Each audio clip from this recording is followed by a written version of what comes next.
Leviticus chapter 14. Then the Lord spoke to Moses, saying, This shall be the law of the leper for the day of his cleansing. He shall be brought to the priest, and the priest shall go out of the camp, and the priest shall examine him. And indeed, if the leprosy is healed in the leper, then the priest shall command to take for him who is to be cleansed 2 living and clean birds, cedar wood, scarlet, and hyssop, and the priest shall command that one of the birds be killed in an earthen vessel over running water.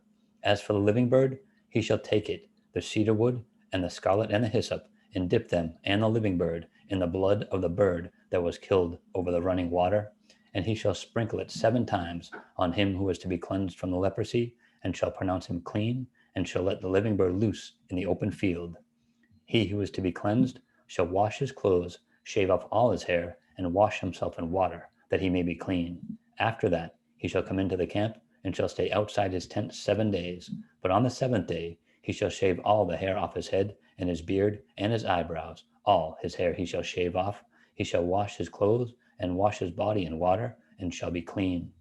And on the 8th day he shall take 2 male lambs without blemish, 1 ewe lamb of the first year without blemish, 3/10 of an ephah of fine flour mixed with oil as a grain offering, and 1 log of oil. Then the priest who makes him clean shall present the man who is to be made clean and those things before the Lord at the door of the tabernacle of meeting.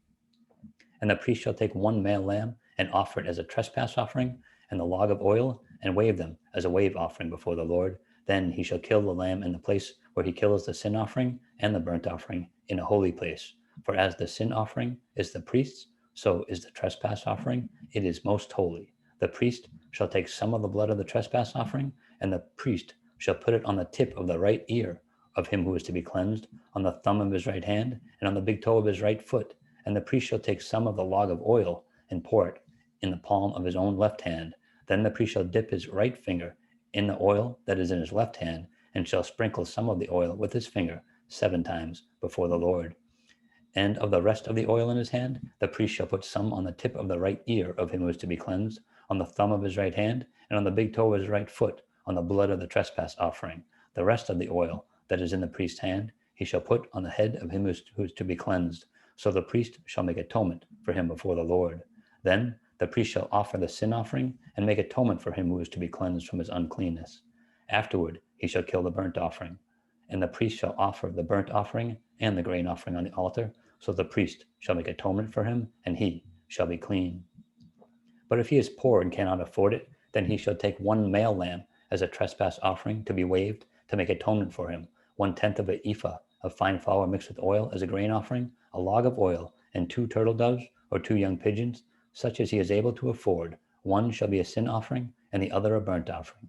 He shall bring them to the priest on the 8th day for his cleansing, to the door of the tabernacle of meeting before the Lord. And the priest shall take the lamb of the trespass offering and the log of oil, and the priest shall wave them as a wave offering before the Lord. Then he shall kill the lamb of the trespass offering, and the priest shall take some of the blood of the trespass offering and put it on the tip of the right ear of him who is to be cleansed, on the thumb of his right hand, and on the big toe of his right foot. And the priest shall pour some of the oil into the palm of his own left hand. Then the priest shall sprinkle with his right finger some of the oil that is in his left hand 7 times before the Lord. And the priest shall put some of the oil that is in his hand into the tip of his right ear of him who is to be cleansed, on the thumb of his right hand, and on the big toe of his right foot, on the place of the blood of the trespass offering. The rest of the oil that is in the priest's hand he shall put on the head of him who is to be cleansed, to make atonement for him before the Lord. And he shall offer 1 of the turtle doves or young pigeons, such as he can afford, such as he is able to afford, the one as a sin offering, and the other as a burnt offering with the grain offering. So the priest shall make atonement for him who is to be cleansed before the Lord. This is the law for one who had a leprous sore, who cannot afford the usual cleansing. And the Lord spoke to Moses and Aaron, saying, When you have come into the land of Canaan, which I give you as a possession, and I put the leprous plague in a house in the land of your possession, and he who owns the house comes and tells the priest, saying, It seems to me that there is some plague in the house. Then the priest shall command that they empty the house before the priest goes into it to examine the plague, that all that is in the house may not be made unclean, and afterward the priest shall go in to examine the house.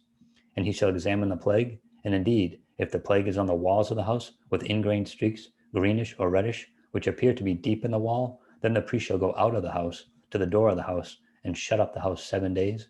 And the priest shall come again on the seventh day, and look, and indeed, if the plague has spread on the walls of the house, then the priest shall command that they take away the stones in which is the plague, and they shall cast them into an unclean place outside the city. And he shall cause the house to be scraped inside all around, and the dust that they scrape off they shall pour out in an unclean place outside the city. Then they shall take other stones and put them in the place of those stones, and he shall take other mortar and plaster the house. Now, if the plague comes back and breaks out in the house after he has taken away the stones, after he has scraped the house, and after it is plastered, then the priest shall come and look. And indeed, if the plague has spread in the house, it is an active leprosy in the house, it is unclean.